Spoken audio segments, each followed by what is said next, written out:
And what do we have here? Yeah, I've got something you might want to take a look at. It's a board game that I invented and patented. A board game? Let me check this thing out. I'm the king of board games. You are? Yeah, every time I come over for family night board game at your house, I crush it. What, do you play with the kids? You played too. I don't remember. I wouldn't either if I lost that bad.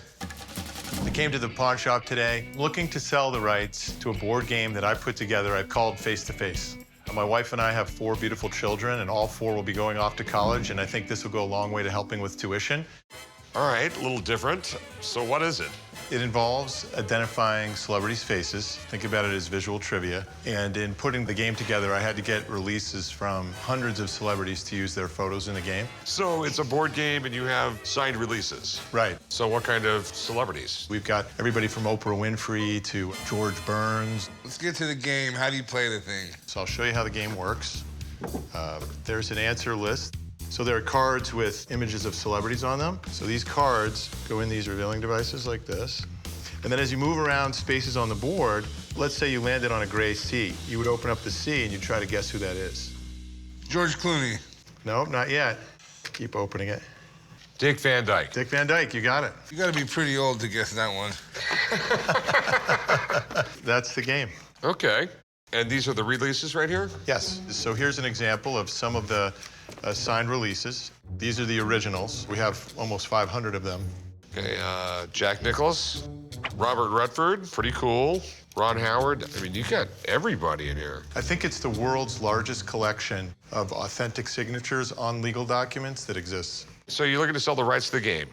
Yes. How much you want for that? $375,000 for worldwide rights. It's intriguing.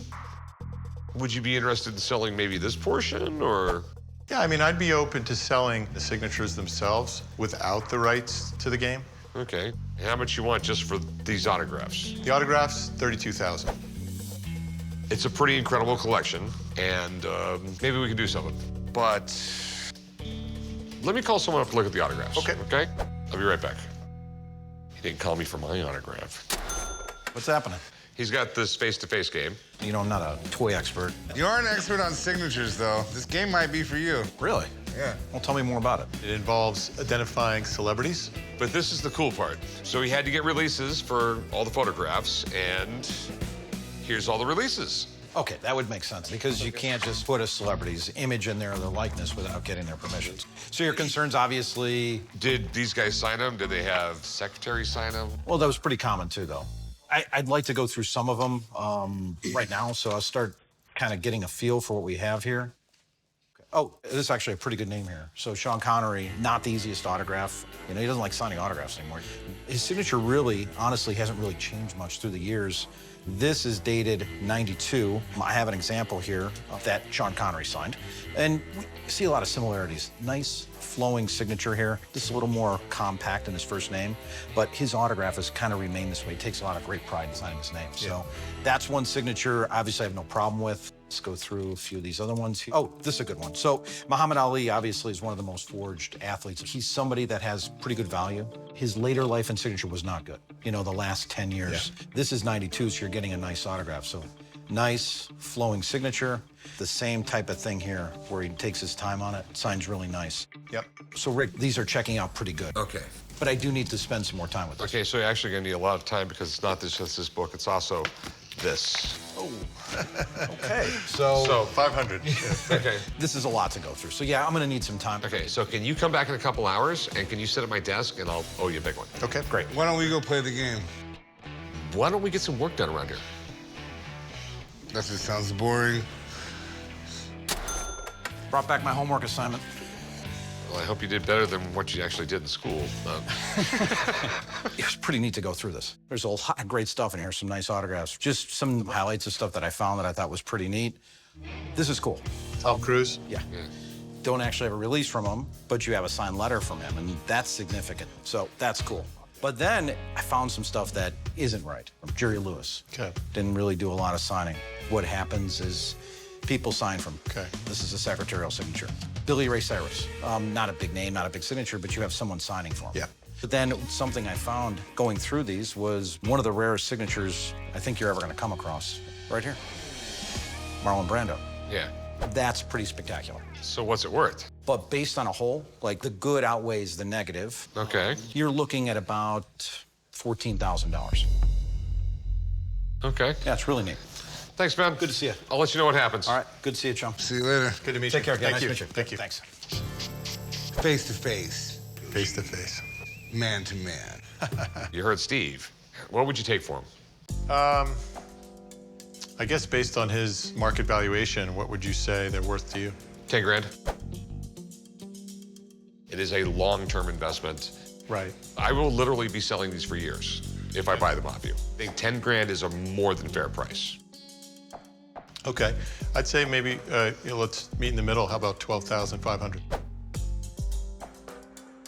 How about $11,000? 12,000? 11.5.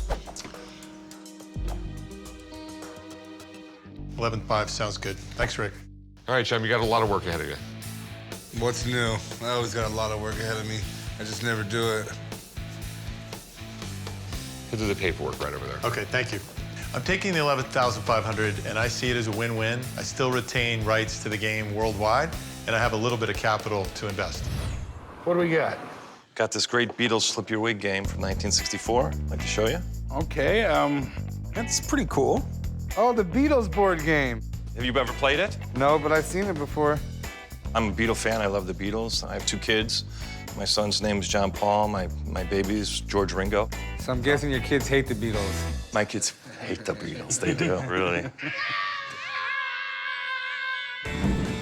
I got this game in 1980 at a flea market in Chicago, Illinois. I'm a big Beatles fan because there's so much to collect and there's always new stuff coming out.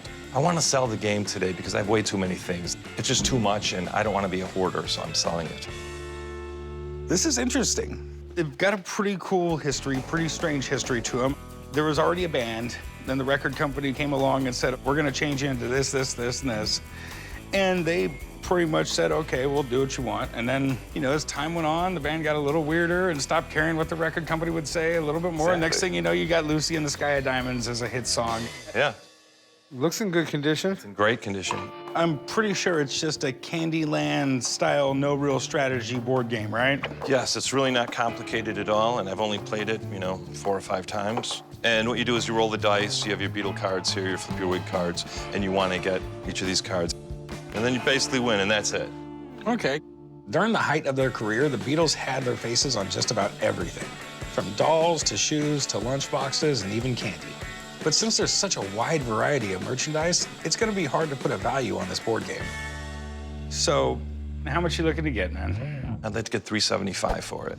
Okay, my problem with Beatles stuff in general, man, is a guitar that was used by these guys, worth all the money in the world. But I don't know what a board game is worth. Let me have a buddy of mine come down here. He's actually British and he's a big Beatle fan. So let me have him come down, take a look at it and see what he thinks it's worth. Okay, perfect, great. All right, Chum, you want to give him a call? Yeah, hold on. And hang out, check out the store, man. I'll grab you when he gets here, okay? All right, thank you. I welcome the second opinion, but I don't think the guy will know as much about the game as I do. Well, here, what do we got today? The Beatles Flip Your Wig game. This is part of the merchandising that came out in the wake of the Beatles being on the Ed Sullivan Show in 1964. All products burst loose from that moment on. It's got right on here, 1964, Nems Enterprises, London. That was the Beatles management company. All right. 1964, everybody wanted a piece of the Beatles, so merchandise exploded. I've seen a lot of hair pomade from Southeast Asia, and I think the Beatles' whole revolution was they were the guys that didn't use hair pomade. So give me an idea. What do you think it's worth? Fact is, they probably made these for 20 years. So they're very, very, very easy to come across on the internet. The collectors are going to look at it by condition. Okay. The box is fairly clean, but it's got dings. It's got a few little stains.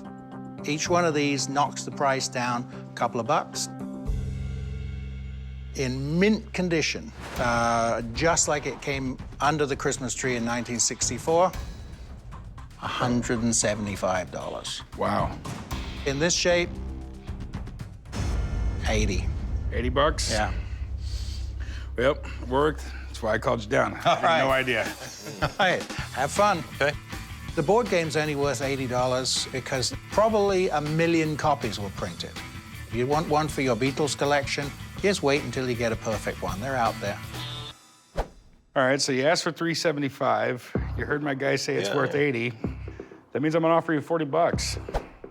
I thought he said it was worth 80 for you to give me. That's No, what no, my no, no. He interpretation. said that's what I can Should go we get get him him for. back? Because that's what I thought he meant. I can tell you what he meant.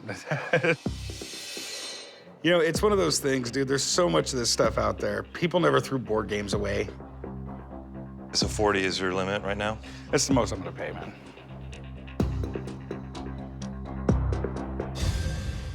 I'd rather keep it for that price, you know? Hey, if you change your mind, I'll be here, all right? All right, thank you for the info. I'm kind of happy that he lowballed me because, you know, when I brought the game here, I was thinking, you know, I never played this game with my children. So I'm going to play the game with my John Paul, George Ringo. Hey, how can I help you? Hi, I got this vintage Monopoly game I found at a garage sale. Okay.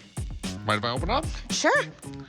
Okay, cool. This is it's the most popular board game ever made. I don't exactly know why it became such a popular board game, because anyone who's ever played Monopoly more than a few times have gotten in an argument with someone over Monopoly. I saw this game at a yard sale. It looked vintage and it looked really cool. So I picked it up and thought I could get some money for it. I grew up on Monopoly. I mean, it was a family get-together, and it was more of the camaraderie of playing the game together. So I do feel a little bit of a connection to the game. This is pretty cool. It literally is the most popular board game ever made. So the whole premise of the game was, if you buy up this whole neighborhood, you can double your rents because you have a monopoly. And that's the reason why it's called Monopoly. Charles Darrow is the guy who came up with the game, and he licensed it to Parker Brothers, so he got a little piece of money for everyone sold. He made a lot of money off this game because people played board games all the time back then. Even in the 30s, when this game came out, you had to be well off just to have a radio in your house. So people sat around, they played board games, and this became a really, really popular board game. It's in relatively good shape. This is from the 50s. You still have wooden hotels and houses. It looks like you got all your pieces. Thimble, race car, iron, top hat, the cannon, guy on horseback, battleship. Really? No dog? No dog. And you don't have the board? No, I don't have the board. Oh, gosh. I mean, I don't even want to look at it anymore, no. Now, how much did you want for this? 300? Dollars? Are we talking this kind of money? No. Okay. First year Monopoly games in great shape go for like $700, $800. This is 1950s, and you're missing the board. So how much you pay for this at the yard sale? 15? You paid $15 for it? I'll tell you what I'm gonna do. I'm gonna be a really super nice guy. I'm gonna get you your money back. I mean, because that's what it's worth. Okay. 15 bucks, we got a deal. I'll meet you right over there. Okay, thank you. And I forgot to tell her to pass go and collect the 200 bucks, but that's the Monopoly money. Hello, how you doing? I have a really cool board game. The Legend of Zelda. 1988, 26-year-old game you're holding there. Just like Zelda, the Nintendo game. Yeah, Zelda was a classic. I mean, I can remember my dad had to take the Nintendo controller to bed with him so that I would go to sleep. I have a hobby. I go to auctions and buy storage units, and it happened to be in there, and I only paid $5 for the whole unit. And then I just pulled it out the other day and realized, wow, it's worth a lot of money. The Legend of Zelda is now an exciting board game. Sweet. When Zelda first came out as a video game, it was released on Nintendo in 1987. And as a role-playing game, it was ahead of its time. You really feel like Link when you're going through the forest, collecting magic potions and killing dragons and trying to save the princess, you know? So how much did you want to get? $3,000. All right. I know that online they're selling for $3,000 if they're completely sealed. And you can tell it's never been opened. Well, I actually think it has been opened before. This is a horrible job. You can just feel it and tell that's not factory. That's not straight. Okay. It's got a open and seal right here, which is the size of a heat gun, which happens when you're sealing these up with the heat gun and you move it over here and it burns a hole in it real fast. I understand. Because it has been opened, I think I would really be a buyer at like $100 would be what I'd be willing to pay for it.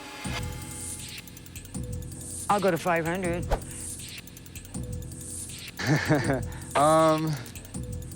I think it's worth about maybe 250 if all the pieces in there look really nice and clean. So $100 is really gonna be my limit.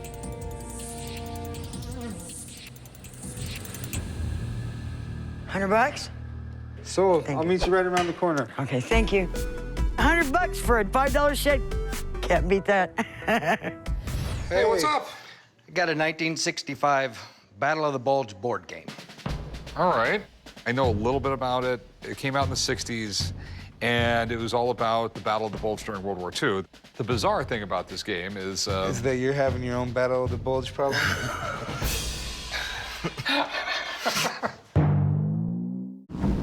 I know that Battle of the Bulge is World War II, and I know it was in, the mountains in Europe. I got it at a garage sale. It's a popular war battle, so I thought maybe it carries some value being from the 1960s. So hopefully I can go home with some cash in my pocket. John, do you know about the Battle of the Bulge? I think it was like December 16, 1944. And I know it was like a pretty big battle on the Western Front. Yeah. Every once in a while, you shock me, chum. No, but this was the biggest battle on the Western Front of World War II. The Germans knew this was going to be their last stand, so they threw everything at it, like 250,000 men. We were on the verge of getting our ass kicked, and in the end, Patton showed up, and we just began to kick ass and take names. Right. The Battle of the Bulge was an insane, brutal battle during World War II. It's a little odd that they made a board game about it, but hey, it was the 60s, there wasn't a lot to do, and there was a lot of war movies coming out. How much do you want for this thing? Well, I don't know. I think it's worth, $275.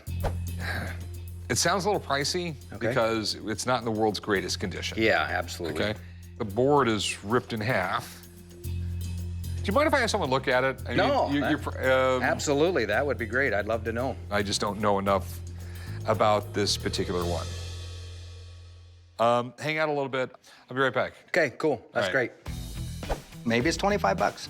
Maybe it's 250 bucks. I don't know, but I'm excited. I really think that I've got something here, and so we're gonna find out. This is the Battle of the Bulge, the board game. Classic. This is one of the earlier war strategy games. I mean, it was pretty popular at the time when the movie came out around the same year. You could imagine, I mean, in the parts of the country where you're snowed in and you can't play outside, this is what you would have been doing, Okay. You mind if I take a closer No, look absolutely. just to Please see do. if we have everything here? To determine the value of this is going to mean how complete it is, and of course, condition. Completely in half.